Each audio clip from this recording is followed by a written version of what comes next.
Saksakalyan gunarnavasya Vande Guru Sri Charanaravindan.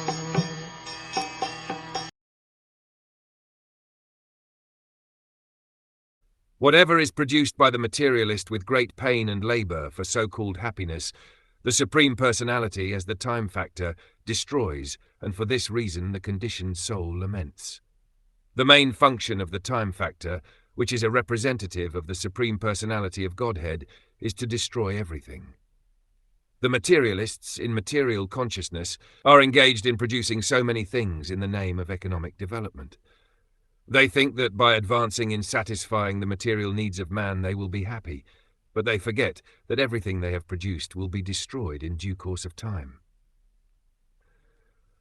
From history we can see that there were many powerful empires on the surface of the globe that were constructed with great pain and great perseverance, but in due course of time they have all been destroyed. Still, the foolish materialists cannot understand that they are simply wasting time in producing material necessities, which are destined to be vanquished in due course of time.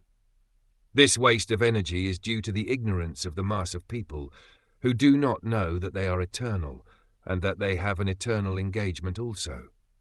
They do not know that this span of life in a particular type of body is but a flash in the eternal journey. Not knowing this fact, they take the small flash of life to be everything, and they waste time in improving economic conditions.